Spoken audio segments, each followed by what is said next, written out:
snow, ice, and speed, winter sports bring out some of the most breathtaking performances on Earth. But behind the beauty lies a brutal reality. When athletes push the limits, one mistake can turn deadly in an instant. From Olympic tragedies to shocking training accidents that changed sports forever, these moments remind us just how dangerous the frozen arena can be. Today, we're diving into the 5 most brutal winter sports deaths ever. It was February 12th, 2010, the day of the Vancouver Winter Olympics opening ceremony. On a training run at the Whistler Sliding Center, 21-year-old Georgian luger Nodar Kumaritashvili lost control of his sled in the final curve. Traveling at nearly 144 kilometers per hour, he was launched over the icy wall and slammed into an exposed steel support pole. The impact was devastating. Within minutes, the Olympic dream had been replaced by tragedy, and the world watched in stunned silence as one of the darkest moments in Games history unfolded on live television. Nodar wasn't just another competitor chasing glory, he was the embodiment of determination. Born in Bochatay, Georgia, he grew up in a family that lived and breathed luge. His grandfather introduced the sport to Georgia. His father and uncle had competed, and his uncle went on to lead the national federation. Despite financial struggles, Nodar pursued the sport with unshakable resolve, driving across countries just to reach competitions. He trained endlessly, prayed before every race, and carried the hopes of his family and his nation as he prepared for his Olympic debut. For Georgia, he wasn't just a young athlete. He was a symbol of pride, stepping onto the world stage against overwhelming odds. But behind the scenes, the Whistler track had already raised alarm. Engineers had calculated maximum speeds around 136 kilometers per h, yet athletes were hitting close to 154. International officials voiced concerns, calling the course unreasonably demanding, but changes never came. On that fateful day, those warnings echoed like prophecy. Nodar's crash didn't just end a promising career, it exposed the razor's edge these athletes live on, where fractions of a second decide between glory and catastrophe. When news of his death spread, Georgia's Olympic team considered withdrawing entirely. Instead, they marched into the opening ceremony wearing black armbands, carrying their flag draped with a mourning ribbon, and leaving a space empty in their procession. The stadium erupted in a standing ovation, but the silence that followed carried more weight than any cheer. His teammates would later compete with black stripes on their helmets, carrying the memory of their fallen comrade down every icy run. The tragedy rippled far beyond the games. His funeral drew thousands in his hometown of Bakuriani. The president of Georgia stood at his graveside in an Olympic jacket, mourning the young man who had carried his country's hopes. The pain for his family was unbearable. His mother, who set a place for him at the table every day, sank into despair. His father's health collapsed under the grief. Even years later, the weight of that single moment remained, etched into their lives forever. The aftermath was immediate. The track walls were raised, padding was added, and the men's starting position was lowered to reduce speed. Officials insisted the changes weren't strictly for safety, but everyone knew the truth. They were too late for Nodar. The International Luge Federation's report pointed to driving errors as the cause, but even their own words revealed a deeper problem. The track was faster than it was ever meant to be, and the sport had pushed itself to a deadly extreme. Canadian freestyle skier Sarah Burke has died from injuries sustained in a training accident earlier this month. It was January 2012 in Park City, Utah, when Canadian freeski pioneer Sarah Burke, one of the brightest stars of winter sports, suffered a crash that would forever change the way the world viewed extreme skiing. At first, it didn't look like a devastating fall. Witnesses said she landed a trick but came down hard on her head. Nothing about it seemed catastrophic, until moments later her body gave way and she went into cardiac arrest right there on the snow. She was rushed to the hospital, placed in a medically induced coma, and the entire sports world held its breath. 9 days later, Sarah Burke was gone. But Sarah wasn't just another athlete. She was the trailblazer who pushed women's free skiing into the spotlight, sneaking into snowboard halfpipes as a teenager, proving she could compete with men, and demanding that women have their rightful place in the X Games. She became the first world champion in halfpipe skiing, won multiple Winter X Games golds, and even landed the groundbreaking 1,080-degree rotation in competition. More than that, She fought to get halfpipe into the Olympics, a dream that finally became reality at the 2014 Sochi Games, where she was expected to be a gold medal favorite. Off the slopes, Sarah's life seemed just as inspiring. She married fellow skier Rory Bushfield, and together they built a life in the mountains. But on that fateful day in Park City, her future was stolen. The accident tore a vertebral artery, leading to irreversible brain damage, and despite surgery, doctors couldn't save her. Her organs were donated, just as she had wished, leaving behind a final act of generosity. The tragedy was compounded by the cruel reality of the sport's financial risks. Because the event she was training for was unsanctioned and hosted by a sponsor, she wasn't covered under national insurance. Her family and agent had to scramble to raise money for the overwhelming medical costs. It exposed the harsh side of extreme sports, the danger, the lack of coverage, and the thin line between glory and devastation. But Sarah's story didn't end with her death. Her ashes were spread in the mountains over Sochi during the very Olympics she had fought to shape. Her legacy was cemented in halls of fame, on Canadian postage stamps, in scholarships for young athletes, and even in the renaming of a highway. To this day, she is remembered not just for her medals, but for her courage to break barriers and her determination to carve out space for women in one of the most dangerous sports in the world. Sarah Burke's life was proof of what it means to chase impossible dreams, and her death, a reminder of how thin the line between triumph and tragedy can be in winter sports.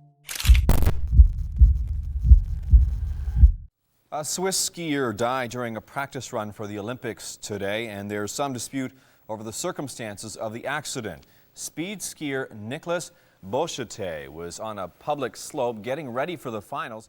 On the cold morning of February 22, 1992, at Les Arcs during the Albertville Winter Games, 27-year-old Swiss speed skier Nicolas Bochatay stood at the edge of greatness. This was no ordinary skier. Nicolas was the reigning Swiss speed skiing champion, one of the fastest men alive on skis, clocking blistering speeds of 210 kilometers per h. Off the slopes, he was a carpenter by trade, a devoted husband, and a father to 2 young children. His life was balanced between family responsibility and a daring pursuit of speed. And in his bloodline ran Olympic spirit. His aunt, Fernande Bochatay, had secured a bronze medal in giant slalom back in 1968. For Nicolas, this was more than sport. It was about family, pride, and the chance to carve his name into Olympic history. That morning, the air carried the quiet buzz of anticipation. The finals of speed skiing, a demonstration sport at the time, were hours away, and Nicolas joined his teammate Pierre-Yves Giron and several U.S. competitors for a warm-up run. It wasn't the official competition yet, just athletes doing what they loved, testing their edges, flying over terrain, feeding off adrenaline. They had skied this slope before, one that rolled over a blind hill where they could catch air. To men who regularly flirted with speeds of 120 to 130 miles per hour, it felt like routine. But routine can be deceptive. As Nicolas crested the rise and launched into the air, he had no way of knowing what was waiting beyond. Just past the ridge sat a snowcat, an enormous machine used to groom the slopes. By the time Nicolas touched down, it was too late. At nearly 100 miles an hour, the impact was instant, violent, and final. He never stood a chance. Nicolas Bochatay was killed on the spot, his life extinguished in a fraction of a second. The tragedy quickly rippled through the games, and almost immediately confusion and controversy followed. Olympic organizers insisted the snowcat was clearly visible, that its siren blared, its lights flashed, and that it was moving uphill at the time. Witnesses from the Swiss team told a different story, claiming the machine was parked silently behind the hill, invisible until the last moment.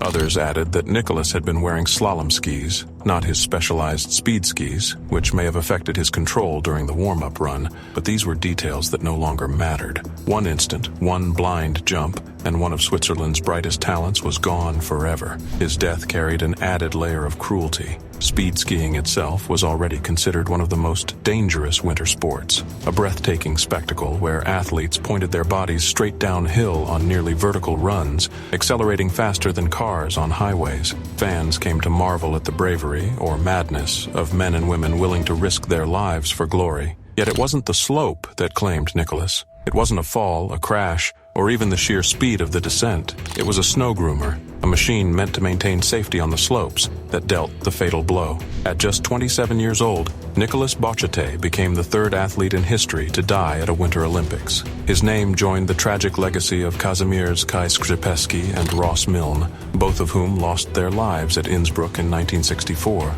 For his wife and children, the devastation was immeasurable.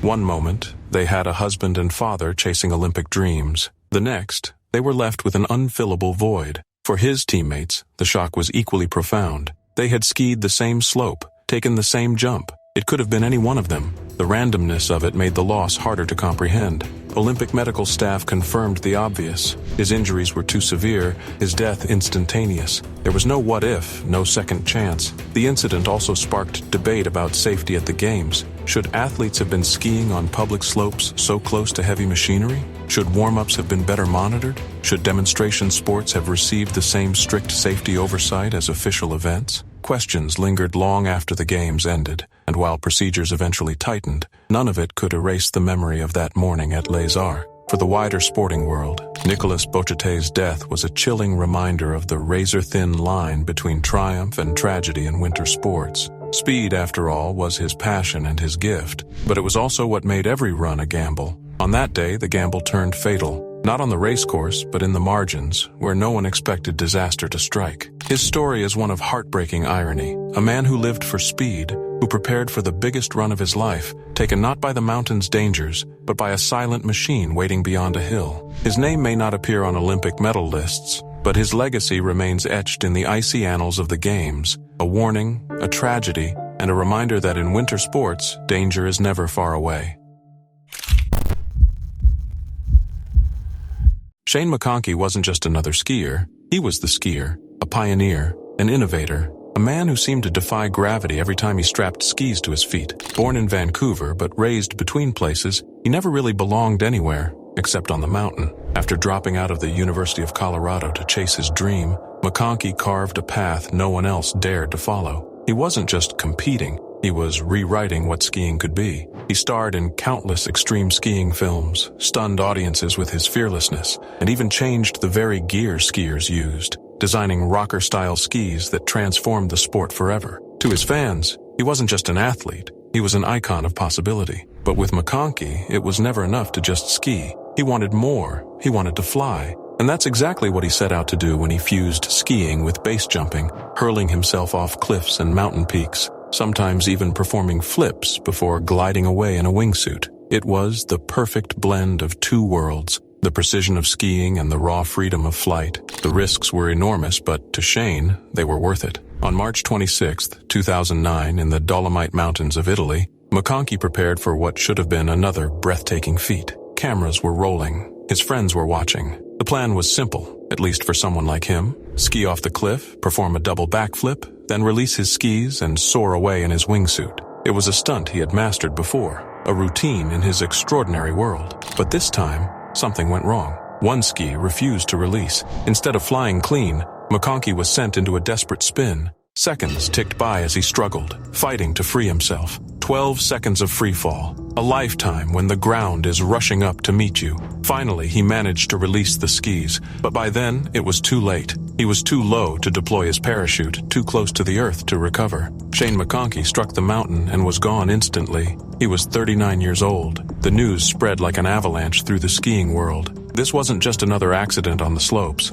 McConkey was larger than life, a man with an infectious laugh, unmatched courage, and an endless drive to push boundaries. He left behind his wife and a young daughter, and an entire community of skiers and dreamers who struggled to believe he was really gone. As fellow Olympian Darren Ralves said, "You can feel it in the air up here in Tahoe. People are still trying to work through it, the idea that he's actually gone." His death hit harder than most because McConkey represented the very spirit of the sport, the joy, the risk, the daring. Skiers are no strangers to danger, just as race car drivers or big-wave surfers aren't. But when McConkey fell, it wasn't just another tragedy. It was the loss of a legend. Even now, his legacy endures. Every rocker ski carving through powder, every skier who pushes a little further beyond fear, carries a piece of Shane McConkey's vision. He taught the world that mountains weren't meant just to be conquered. They were meant to launch us into the impossible. It was January 29th, 1994, a gray, heavy-skied afternoon in Garmisch-Partenkirchen. Just 2 weeks before the Winter Olympics, the world's best female skiers lined up for the downhill on the Kandahar course, a slope that had built its reputation on both speed and danger. Among them was Ulrike Maier, a 26-year-old Austrian star with 2 World Championship gold medals, 5 World Cup wins, and a glittering resume that had made her one of the greats of her era. But this race was different. Uli wasn't chasing records that day. Her plan was simple: finish the season, retire, and finally have time to dedicate to her 4-year-old daughter, Melanie. For her, the end of the season would mean the end of constant travel, crashes, and the ever-looming shadow of risk. What she didn't know was that fate had already written a different ending. At 1:58 p.m., with bib number 32 pinned to her chest, Uli pushed out of the start gate. She wasn't even considered a favorite. Downhill wasn't her strongest discipline, but she attacked the mountain with the grace and precision that had made her a 2-time world champion. The clock ticked past a minute, and her run looked smooth, controlled, and strong. And then, just seconds from the finish, tragedy struck. Racing at 105 kilometers per hour, her right ski caught an inside edge, snagging in soft snow. In an instant, her balance was gone. The crowd gasped as her body twisted violently, slamming onto the icy slope before skidding uncontrollably into a wedge of snow, the kind that was supposed to protect, not kill. The impact was catastrophic. The sheer force displaced her cervical spine by 4 centimeters, severed her spinal cord, and tore both arteries in her neck. She had no chance. Within moments, Ulrike Maier, mother, champion, and Austria's golden girl, was gone. 2.5 hours later, at the accident clinic in Murnau, doctors confirmed what everyone watching already feared. She was brain dead. On live television, millions had just witnessed one of the most horrifying accidents in skiing history. Her death sent shockwaves through the sport. Only days earlier, she had spoken about her plans to retire and dedicate her life to her daughter. She had just rediscovered her form, too, winning giant slaloms and climbing podiums again. The cruelest irony? Exactly 3 years earlier, on January 29th, 1991, she stood atop the world, winning Super G gold at the World Championships in Saalbach, holding little Melanie in her arms as cameras flashed. That image of a beaming mother cradling her daughter was replaced in memory by the violent crash that ended her life. The aftermath was bitter and painful. Initial reports claimed she struck a wooden timing post, sparking lawsuits and anger from her fiancé, Hubert Schweighofer. But later investigation showed it wasn't the post, it was the snow itself, compacted in a way that made the crash unsurvivable. The courts dismissed charges of negligence, but the debate left scars. What no one could deny was that skiing would never be the same again. Her death forced the sport to confront its dangers head-on. Safety nets became stronger. Blue dye lines replaced the old pine brush markers, and helmets were redesigned to absorb more impact. Ulrike Maier remains the only woman ever to die in a World Cup race. To this day, her name stands not just as a reminder of what skiing gained in her brilliance, but what it lost on that fateful January afternoon. For those who watched, and for her daughter who grew up without her mother, her story is the eternal echo of a sport where triumph and tragedy are separated by the edge of a ski.